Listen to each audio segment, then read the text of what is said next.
ओम श्री गणेशाय नमः। श्री जानकी वल्लभो विजते श्री रामचरितमानस चतुर्थ सोपान किष्किंधा कांड का अब आगे का वर्णन सुनिए। जब श्री रामचंद्र जी सुग्रीव से मित्रता करते हैं और सुग्रीव जी राम जी को अपनी बात बताते हैं। बाली परम हित जा सुप्रसादा, मिले हूँ राम तुम समन विषादा। सपने जहि सन होए लड़ाई, जागे समुझत मन मुसुक सकुचाई। हे श्री राम जी, बाली तो मेरा परम हितकारी है, जिसकी कृपा से शोक का नाश करने वाले आप मुझे मिले हैं, और जिसके साथ अब स्वप्न में भी लड़ाई हो तो जागने पर उसे समझकर मन में संकोच होगा कि स्वयं मैं भी उससे क्यों लड़ा। अब प्रभु कृपा करहूँ यही भांति, सब तजी भजन करहूँ दिन राति। सुन विराग संजत कपिबानी, बोले बिहसी राम धनुपानी।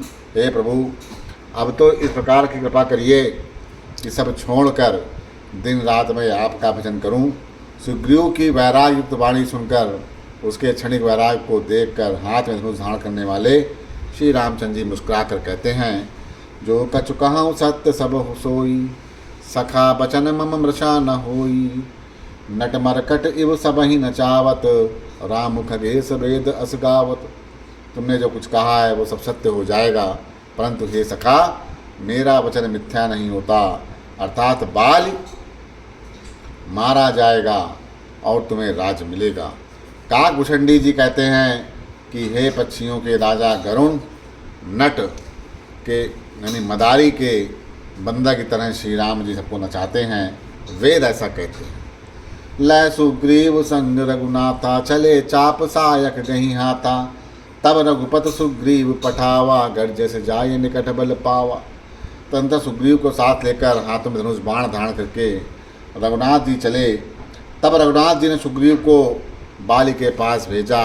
वह श्री राम का बल पाकर बाली के निकट जाके गर्जा।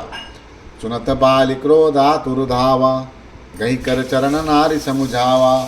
सुन पति जी नहीं मल्यऊ सुग्रीवा, तय दो बंधु तेज बल सीवा। बाल सुनते ही क्रोध में भरकर वेग से दौड़ा।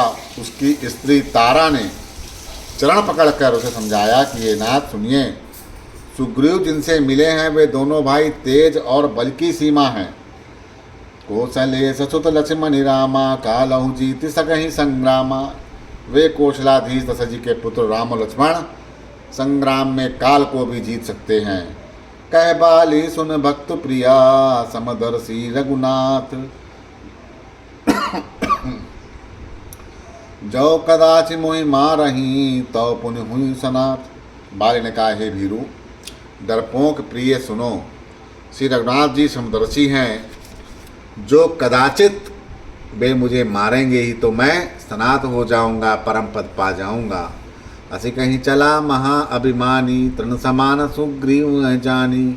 बीरे उभव बाली अति तरजा, मुठिका मारी महाधुनि गर्जा।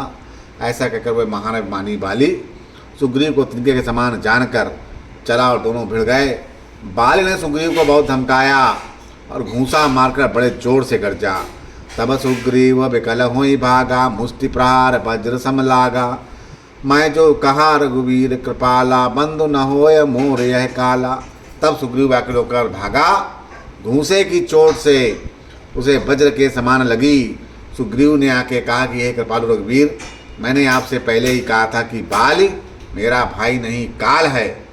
एक रूप तुम भ्राता दो, ते ब्रह्म ते नहीं मारहु सो। कर परसा सुग्रीव शरीरा, तनु बाकुल से गई सब पीरा। श्री राम ने कहा कि तुम दोनों भाइयों का एक सा ही रूप है, इसी भ्रम से मैं उसको नहीं मार पाया। फिर राम ने सुग्रीव के शरीर को हाथ से स्पर्श किया, जिससे उसका शरीर वज्र के समान हो गया और सारी पीड़ा जाती रही। मेली कंठ सुमन कै माला, पटवा पुनि बल दे विशाला। पुनि नाना विध भई लड़ाई, बिटप होठ दे कहीं रघुराई। तब श्री रामचंद्र जी ने सुग्रीव को के गले में फूल की माला डाल दी और फिर उसे बड़ा भारी बल देकर भेजा। दोनों में पुनः अनेक प्रकार से युद्ध हुआ। श्री रघुनाथ जी वृक्ष की आड़ से देख रहे थे।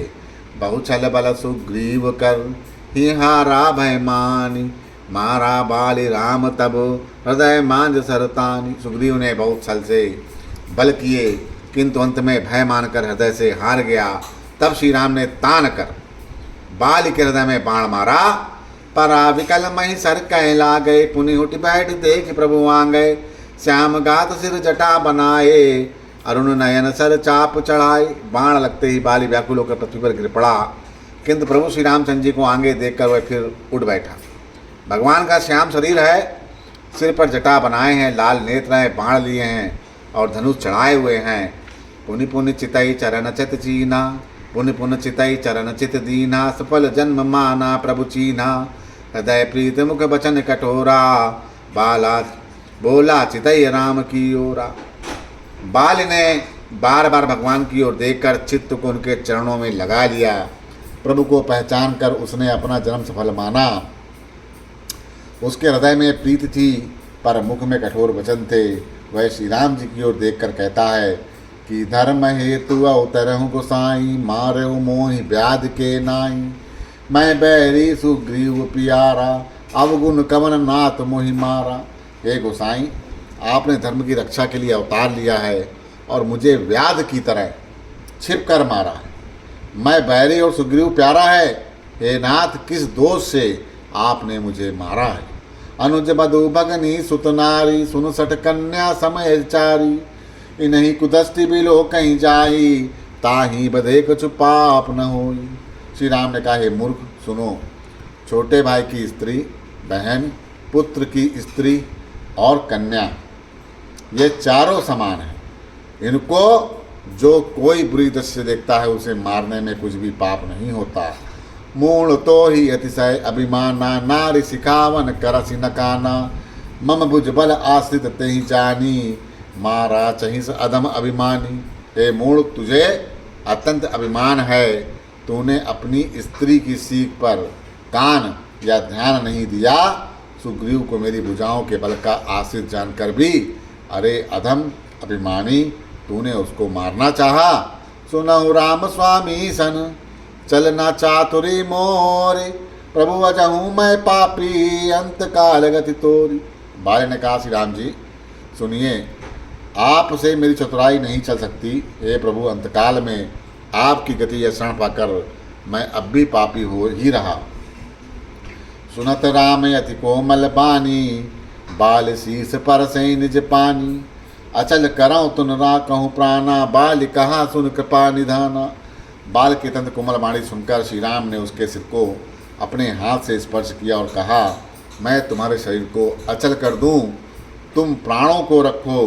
बाल ने कहा, हे कृपानिधान सुनिए, जन्म जन्म मुनि जतनु कराही, अंत राम कही आवत नाही। जासु नाम बल शंकर काशी, देत सबहि समगत अविनाशी। मुनिगण जन्म जन्म में, प्रत्येक जन्म में अनेक प्रकार का साधन करते रहते हैं, फिर भी अंत में उन्हें राम नहीं कह पाते। उनके मुख से राम नाम नहीं निकलता। जिनके नाम के बल से शंकर जी काशी में सबको समान रूप से अविनाशनी मुक्ति देते हैं। मम लोचन गोचर सोइयावा, बहुर की प्रभु अस बन ही बनावा। उस श्री राम जी स्वयं मेरे नेत्र के सामने आ गए। हे प्रभु, ऐसा संयोग क्या फिर कभी बन पड़ेगा। मंगल भवन मंगलहारी, ब्रह्म सुदशरथ यजिर बिहारी। सो नयन गोचर जासु गुण निति नेति कहि सुति गावाही। जिति पवन मन गो निरस करि मुनि, ध्यान कबहुक पावाही। मोहि जानी अति अभिमान बस प्रभु, कहूँ राखु शरीरहि। अस कवन सट हटि काटि सुर तरु, बारी करहि बबूराही। सुतियाँ नेत नेत कहकर निरंतर जिनका गुणगान करती रहती हैं। प्राण और मन को जीतकर इंद्रियों को नीरस बनाकर मुनिगण ध्यान में जिनकी कभी क्वचित ही झलक पाते हैं, वे हे प्रभु आप साक्षात मेरे सामने प्रकट हैं। आपने मुझे अत्यंत अभिमानवश जानकर ये कहा कि तुम शरीर रख लो, परंतु ऐसा मूर्ख कौन होगा जो हठपूर्वक कल्प वृक्ष को काटकर उससे बबूर के बाण लगवाएगा। अर्थात पूरे काम बना देने वाले आपको छोड़कर आपसे इस नश्वर शरीर रक्षा कौन चाहेगा। अब नाथ कर करुणा बिलो कहूँ, देहु जो बर मांगाऊँ, जेहि जो निजनमो कर्म बसता, राम पद अनुरागाऊँ। यह तनय मम सम विनय बल, कल्याण प्रदु प्रभु लीजिए, गही बाह सुर नर नाह आपन, दास अंगद कीजिए। हे नाथ, अब मुझ पर दया दृष्टि कीजिए और मैं जो वर मांगता हूँ उसे दे दीजिए। मैं कर्मवश जिस योनि में जन्म लूँ वही श्री राम जी के चरणों में प्रेम करूँ। हे कल्याणप्रद प्रभु, यह मेरा पुत्र अंगद विनय और बल में मेरे ही समान है, इसे स्वीकार कीजिए। और हे देवता और मनुष्य के नाथ, बाँह पकड़कर इसे अपना दास बनाइए। मंगल भवन अमंगल हारी, द्रबहु सुदशरथ अजिर बिहारी, राम चरण दंड पीत करी, बालिकीन तनु त्याग, सुमन माल जिमि कंठ ते, गिरत न जानई नाग। श्री राम जी के चरणों में दृढ़ पीत करके बाली ने शरीर को कैसे आसानी से त्याग दिया, जैसे हाथी अपने गले से फूलों की माला को गिरना न जाने। राम बाल निज धाम पठावा, नगर लोग सब व्याकुल धावा, नाना विधि विलाप कर तारा, छूटे केस न देह समारा। श्री रामचंद्र जी ने बाल को अपने परम धाम को भेज दिया। नगर के सब लोग व्याकुल होकर दौड़े। बाल की स्त्री तारा अनेक प्रकार से विलाप करने लगी, जिससे बाल बिखरे हुए हैं और देह को संभाल नहीं पा रही हैं। बोलो सियावर रामचंद्र की जय।